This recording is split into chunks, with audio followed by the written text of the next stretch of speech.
Mga kaibigan, handa na ba kayong makinig sa isang kwentong magpapakilabot sa inyong gabi? Sa video na ito, malalaman niyo ang misteryosong kwento ni Kuya Berto at ang kanyang laban sa isang aswang na nagkukubli bilang isang albularyo. Matutuklasan ni Kuya Berto ang madilim na lihim ng kanilang pamilya at ang mga ritual na hindi pangkaraniwan. Paano niya haharapin ang takot at ang aswang na si Mang Cardo? Alamin natin ang buong kwento sa Creepy Pinoy Stories. Hello po, ako po si Kuya Pilo. May ikukwento po ako sa inyo. Actually, ito ay kwento ng isa kong kakilala. Tawagin na lang natin siyang Kuya Berto. Medyo mahaba po ito kaya sana po ay pagtiyagaan ninyong pakinggan. Sabi ni Kuya Berto, noong kabataan daw niya ay naisipan niyang magpunta sa probinsya kung saan nagmula ang kanyang pamilya. May mga kamag-anak daw kasi sila ron na hindi pa niya nakikilala. Gusto raw niyang malaman ang tungkol sa kanilang pamilya. May nakilala raw siyang matandang babae na may alam sa kasaysayan ng kanilang angkan. Pero sabi raw ng matanda ay may masamang elemento na nakadikit sa kanilang pamilya. Hindi raw niya naintindihan ang ibig sabihin ng matanda, pero sabi raw nito ay malalaman din niya sa tamang panahon. Isang araw daw ay may nakilala siyang albularyo. Tawagin na lang daw nating Mang Cardo. Si Mang Cardo raw ang pinakamagaling na albularyo sa kanilang lugar. Nung malaman daw ni Mang Cardo na apo siya ng mga ito, at ganoon ay natuwa raw ito. Sabi raw ni Mang Cardo ay matagal na niyang hinihintay na makilala si Kuya Berto. Nung tanungin ni Kuya Berto kung bakit, ay sinabi raw ni Mang Cardo na gusto siyang turuan nito ng panggagamot. Sabi raw ni Kuya Berto ay natuwa siya dahil gusto rin naman niyang matutunan ang mga kaalaman ng isang albularyo. Kaya pumayag siya na maging estudyante ni Mang Cardo. Nag-research daw si Kuya Berto tungkol sa kanilang pamilya. Nalaman niya na sa nakalipas na mga taon ay may mga trahedya na nangyari sa kanilang angkan.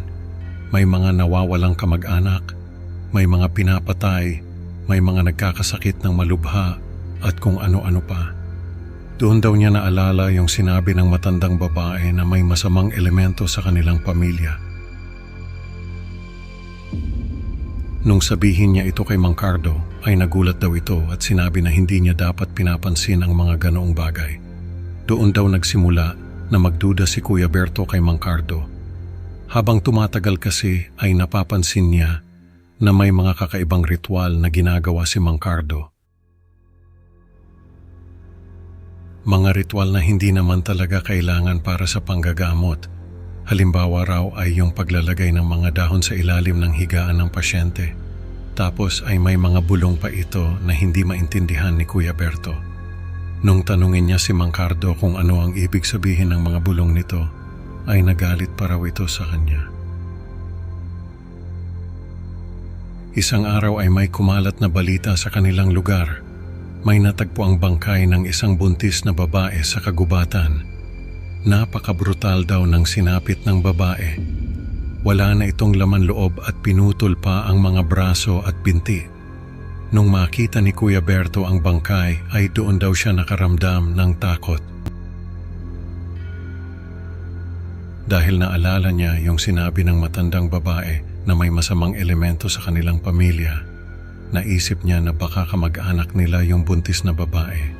Ilang buwan pa ang lumipas at may natagpuan na naman na bangkay sa kagubatan. Isang batang lalaki na halos ganoon din ang sinapit. Nung makita ni Kuya Berto ang bangkay ay nagdilim daw ang paningin niya dahil kamag-anak nila yung bata. Doon daw niya naisip na baka si Mang Cardo ang may kagagawan ng lahat. Kaya isang gabi ay nagpunta siya sa bahay ni Mang Cardo para kumprontahin ito. Pero hindi niya inaasahan ang mga sumunod na pangyayari. Nadatnan daw niya si Mang Cardo na may kinakatay na hayop. Pero laking gulat niya dahil hindi hayop ang kinakatay nito, kundi isang sanggol. Halos masuka raw siya sa nakita niya. Pero pinigilan niya ang sarili niya dahil gusto niyang malaman kung ano ang ginagawa ni Mang Cardo. Nakita siya ni Mang Cardo at imbis na magalit ay natawa pa ito. Sabi raw ni Mang Cardo ay matagal na siyang hinihintay nito dahil may ritual silang kailangan gawin. Doon daw inamin ni Mang Cardo na isa itong aswang. At dahil daw albularyo si Kuya Berto ay dapat na maging aswang din ito para mas maging malakas ang kapangyarihan. Tumakbo raw si Kuya Berto palabas ng bahay pero hinabol siya ni Mang Cardo. Nung malapit na raw siyang maabutan nito ay napasigaw siya pero imbis na boses niya ang marinig niya ay boses ng isang aso. Doon daw niya na-realize na nagbago ang anyo niya at naging aso. Tumakbo raw siya ng tumakbo sa madilim na kagubatan.